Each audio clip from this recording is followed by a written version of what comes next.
Welcome to Inside Style. I am your host, George Worrell, and thank you for tuning in today. I am excited to put a beautiful face to a very famous voice, the multi-talented Angela Stribling. She's been one of the most sought after voices in the industry to date. She hosts the sexy weekly show Pillow Talk with Angela, heard on WHUR and Sirius XM channel 141. Jam 98, BeSpire TV Podcast, and on AAPRC Radio Network.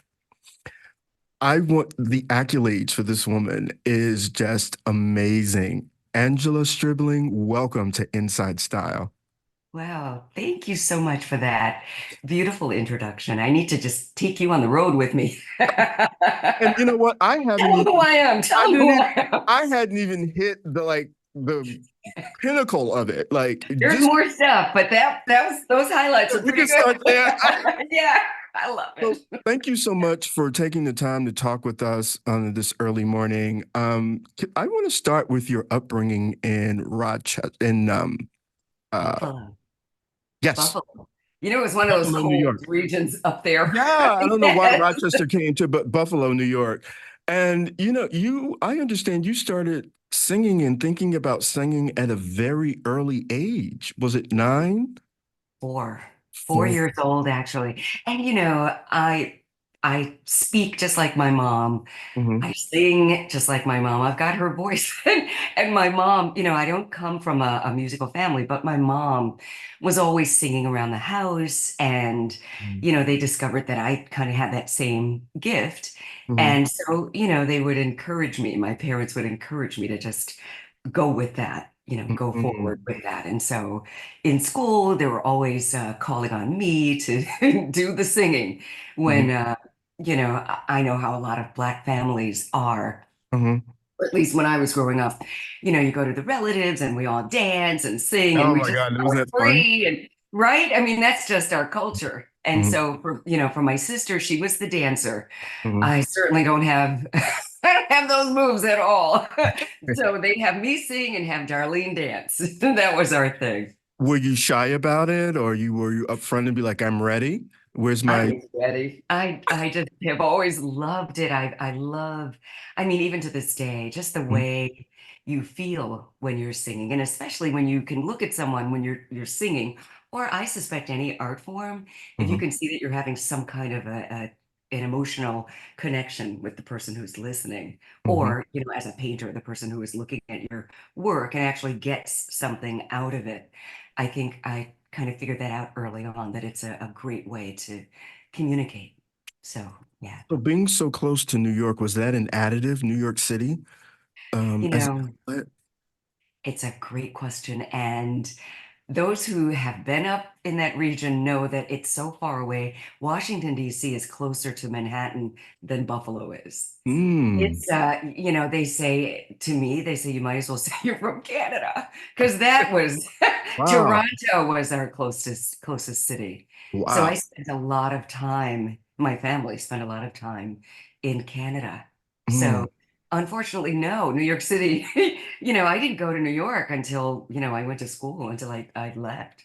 Okay. So yeah, but I love New York. I actually lived in Manhattan for a few years as I And studied. I understand that you performed at some of the like really mainstream places in New York, some of the jazz places. Can you tell us a little bit about that? Yes. So by the time I was in New York, I had, been singing a lot, Hmm. especially Washington, D.C. Blues Alley, is my Mm. haunt. And when I got to New York, I started performing at the Blue Note, which is a prestigious, you know, Yes. Jazz. club around Yeah. the world. Yeah. And, that was a high honor, and had the great fortune of doing that quite a few times. In fact, once the amazing Najee joined me, and that was really great. But it's so funny. The people who don't know that I'm a singer, or who didn't know that I was a singer, Mhm. they'd see the ads for Angela Stribling live at the Blue Note.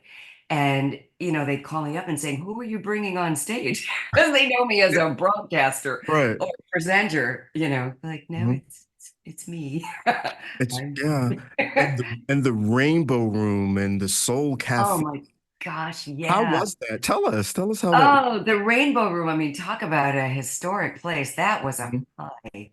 That was one of the highs. I mean, when I was asked to perform at the Rainbow Room, I almost fell out. mhm, And that, they've got those cascading staircase. mhm. And I just had to find a way to use it. I was like, I don't even care. The song doesn't even call for this, but I'm coming down the stairs as I enter the room. Yeah, I'm Just sure high fabulous. honor.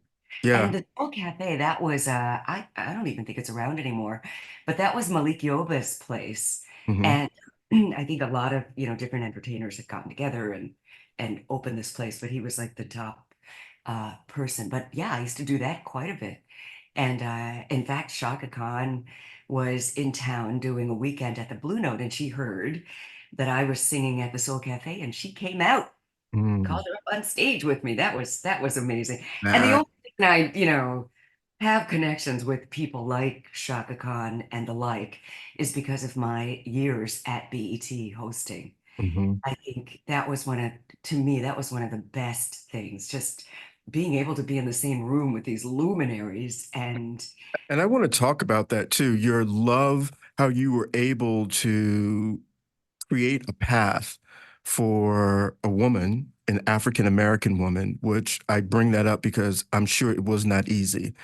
And so you had to be ultra talented and ultra smart to be able to navigate all of this, all of these, waves of showcasing your talent and having the venue. thank How you. was that in your thought process? These things before we get to BET and your show. How in your mind were you able to just kind of navigate and say, okay, this is next, or was it happenstance? How did you come upon being able to get into these rooms and into the offices and people see how talented you were in a I time that love really wasn't, not that long ago, but in the No, time but it was that a, it it was was a harder. minute ago. Yeah. Yeah, and you're so on point because there's so many people who I kind of started out with, and we were all, just happy to be here and wanting the world to see our talent and just, go get it. A lot are not in it. Mhm, And when people say just show up, I mhm, think there's so much to it. I mean, you've got to, of course, have the confidence. And, if you're fortunate, have some people around you who believe in you and believe in your talent. I think the biggest thing is show up. You got to believe in what it is that you're trying to do. And that's in anything. And believe that, you know what, this is who I am. This is why I was put on this planet. And so, yes, I'm going to show up for myself. And probably in my mind, I feel it's more of a service than anything else. I feel, that as a broadcaster, for me to show up fully, not be late, not, have any drama, but be mhm, about my business. I always felt like that was really important for me to just, do the work. mhm. And I think with the confidence and pardon me for coughing, it's really early for me. I know it is. It's Like fine. West Coast. But yeah, I don't know that it was a matter of being that calculated with I'm going to do this and that's going to result in that. But I did have a path. I did know early on people responded to my voice Mhm. and they loved my articulation, which as a young girl that was not a good thing. Oh, I mean, I went to Catholic schools and there was so much emphasis on learning and speaking the king's English or the queen's English. mhm. And I was teased a lot because my Yeah. voice was a little bit unique and as a child it was a little squeaky, Doesn't but doesn't that do something to, I know for me, the things that kids may have made fun of, it toughened me inside. So when I heard those no's or I heard something, it didn't crush me. It Yes, didn't deter me. It yes, actually pushed me. Was it the yes. same for you? It was not at first though. At first I was Mhm. real sensitive. Okay. I was a sensitive kid. And, I would think that being different is not great. And so I would, as a lot of little girls do, you would kind of like try to hide a little bit. Hmm. And, but at some point, I think my father, would really encourage me to embrace my differences and, just be myself. And, my mom, even stronger. And that helped. That really helped me so much to say different is a good thing, that we're all different. And the best thing you can do for yourself is to embrace those differences and build those things up. Those are the things that make you unique. And I think it was with that kind of boldness, being young and immortal. I would just, Right, right. I felt like I want to be on the air right away. Had no Mhm. experience whatsoever, but Mhm. felt like, this is what I'm supposed to be doing. So let's do it. And aggressively pursued it. And I Mhm. think that made a big difference. When I say showing up, to your point of the nose, if you've got any experience in sales, and I do, my broadcasting career started off pretty much doing all of it, doing voiceovers, being in the sales department, and being on the air. That was my career the whole time. And you learn in sales, if you're going to be successful, that the no is just a yes in disguise. You've got to figure that yes out. Mhm. And, it might not be a yes right away, but don't let that deter you. Just, be true to Absolutely. yourself, be true to what your desires are, and figure it out. Figure out a way to make it happen. Let's talk about the famous, wonderful show Screen Scene on Woo. BET. Yeah, that show was amazing. Tell us about how that happened and what was your inner experience. You started first by talking about meeting all of these wonderful people, but how was Yeah. it inside and all of that? Maybe things that we wouldn't have known just seeing you, but it was just groundbreaking. Thank you. It was amazing. That was the 90s. That was an amazing time for television. There was no outlet really for African Americans, you know, Hmm. prospering on camera, even behind the scenes in entertainment. All we had was Entertainment Tonight. Hmm. And once in a while, we'd get a DC. spotlight.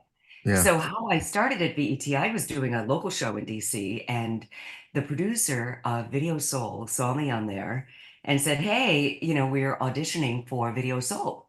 Donnie, I guess in his contract, he got the summers off. And so they were just looking for someone to fill in. So I went in and auditioned and they hired me on the spot. So Mhm. I started off as, doing Video Soul, and then they created this show called Screen Scene. And it was, kind of the Black Entertainment Tonight, Access Hollywood, that type show for Black people, on camera Mhm. and directors as well.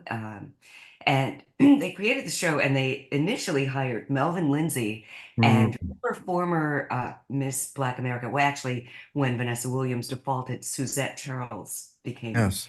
Miss Black America, and they Yeah. had those 2 hosting it.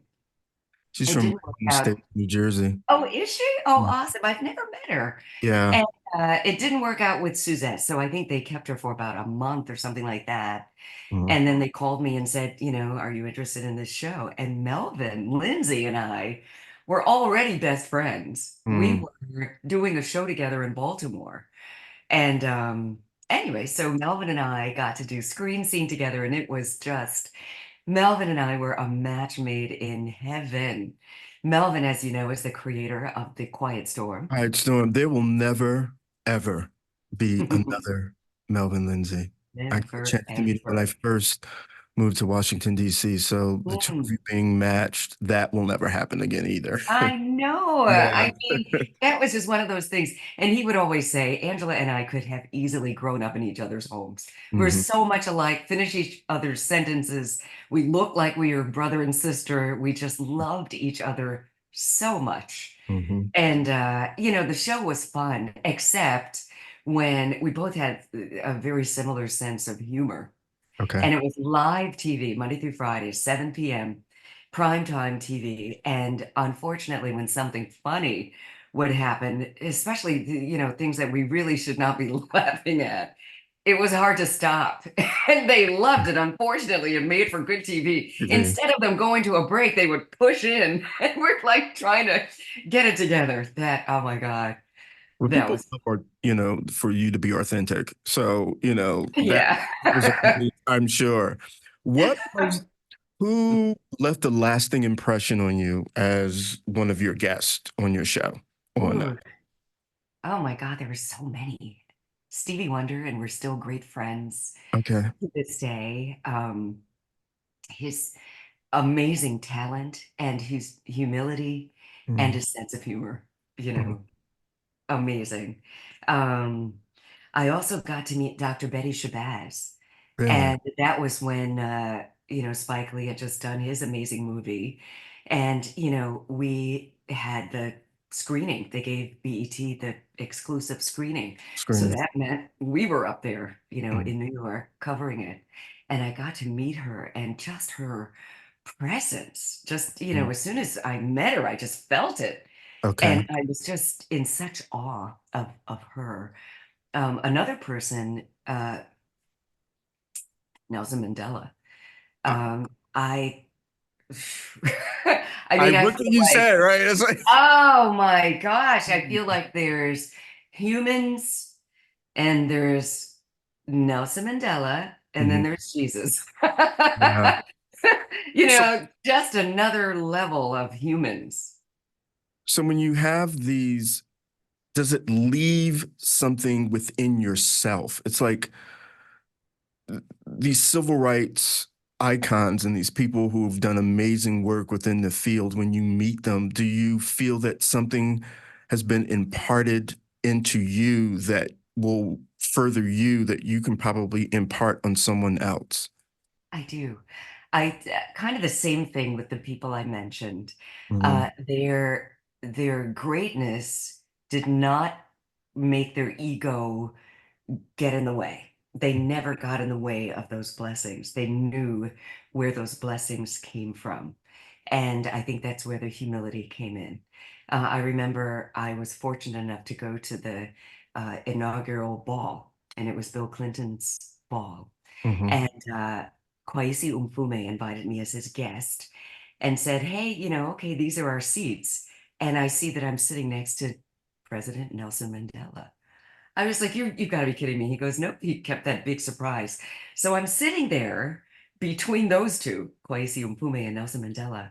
And the whole night, people are coming up, where it was elevated seating.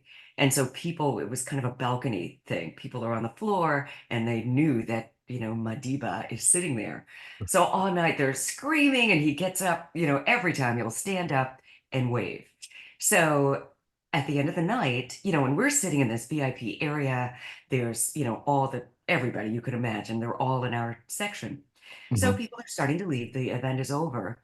And the way the seating was, it's pointing down the seats, And so at the top row, this woman in this fur coat screams, oh my God, Nelson Mandela. She pulls her coat off, puts it around her arm, mhm. hikes her gown, and proceeds to walk down the seats to get to him.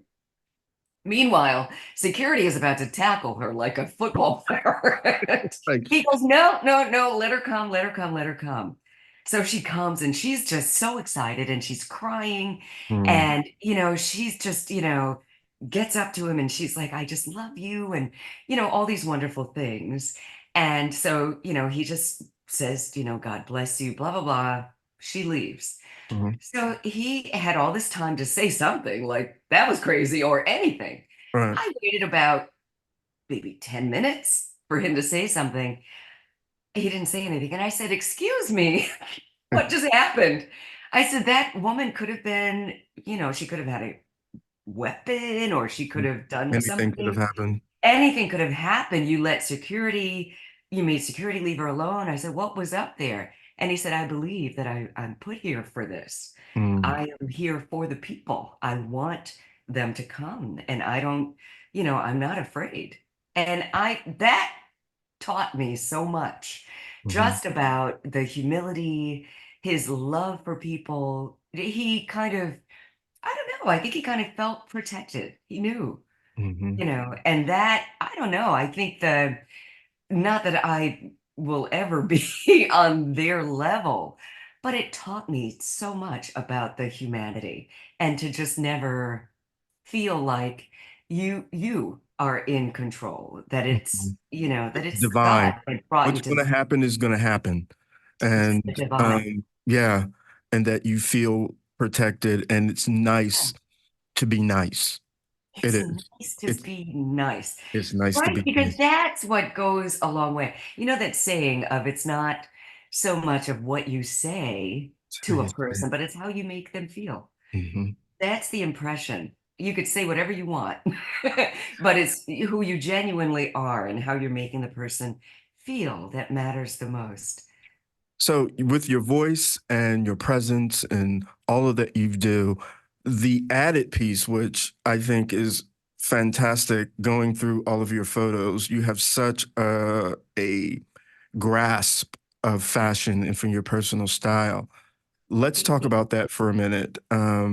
What is your approach to it? Mm. For each occasion, just in general, how is your fashion savvy part of what you do? Because it seems effortless. Thank you so much for saying that. And I feel the same way about you. Like that shirt, oh my goodness, Okay. don't even get me started. However, I think, yeah, it kind of it's mood. I feel that your fashion is the only way you can really express yourself. Let's say you're walking down the street, you're not going to know anybody who Mhm. you're walking by, but this is your opportunity to kind of really express yourself. And whatever that is, to be true to you, Mhm. and because, you'll see all kinds of wonderful, expensive things in magazines. My thing is, I wanted to open a chain of fashion of clothing stores, which is why I went Mhm. to the Fashion Institute, and which didn't end up being my path. I still love fashion though.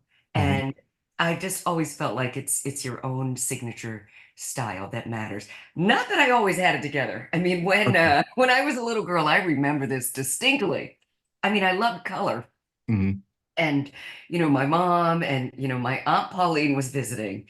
And I, walked through the living room and I had on like some, my favorite pants. They're these striped, bold, colorful pants. And I thought I wanted to put a flowered shirt on with it. Mhm. For me, it worked. Right. I felt good. It made me feel happy. Nothing was really going together. And my aunt said, what is going on? And my mom just said, just let her do her Better. thing. Yeah. Yeah, you figure it out. You figure out your own style. And what you're comfortable in and what What looks good on you. what looks good on you? And that is the thing. I mean, for me, I like to take my time. If I have time, that's a good thing because I want to try different things that kind of fit the mood of the day. Even though I might put something out if I'm on a time crunch, I might put something out for the next day. But once I get it on, it might not fit the mood. And Mhm. so, I need a little time to, make some adjustments. What has echoed throughout this interview is your sense of family.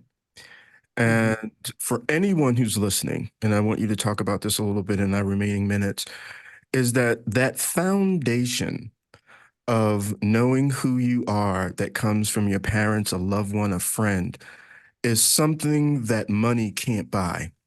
When Ooh. you have a strong foundation of who you are and where you came from, I think it makes it a little easier when you go out into the world. Did you find that to be true? I so find that to be true. And especially as one who I moved away early. I left for school and never moved back. I mean, it's Buffalo, New York. It's freezing. But seriously, I just always took them with me in my heart, in my soul, in my life. And having that foundation wherever I am, I feel like I'm representing my family.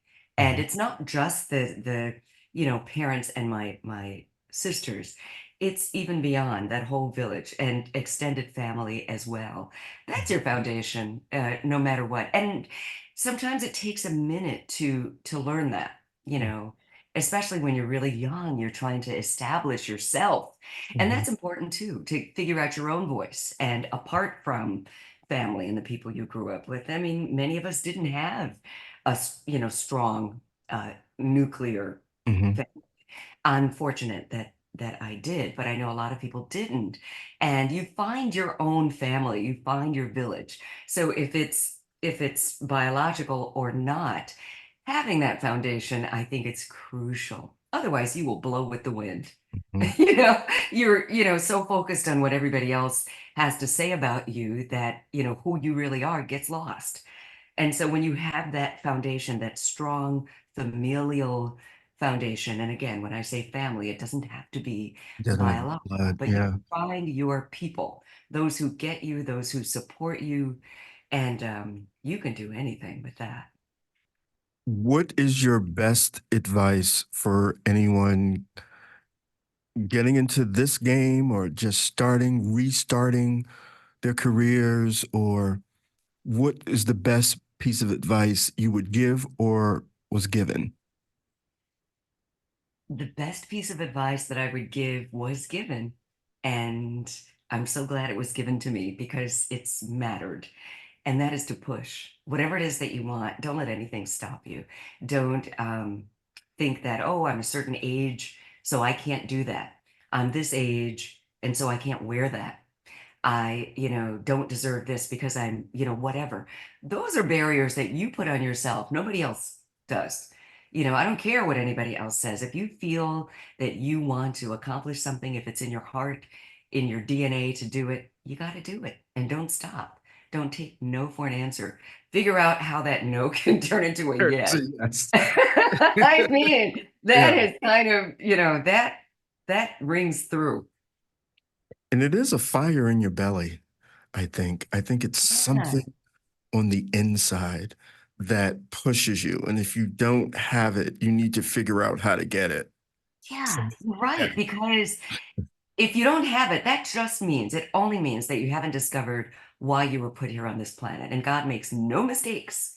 God is my foundation. And I believe that through God, I can do anything. I think, you figure out the right thing, figure out your path, and then you're unstoppable. But you got to believe it. You've got to know that within, like you said, that's where that fire in your belly comes from. As soon as you discover it, you know, you'll know it.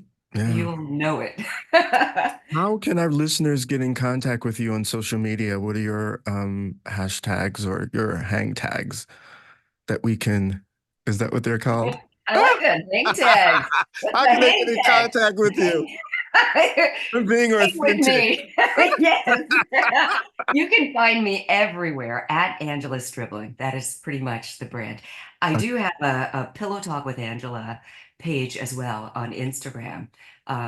Yeah, so Angela Stribling, you find that, you will find me. I have so enjoyed speaking with you. I have enjoyed speaking with you. Oh my God, you got to come back and we got to continue this conversation I'd because I think love there's so to. much more that you have to enlighten me and our listeners with. Thank you so much for coming on. We have been listening to the fabulous and iconic Angela Stribling.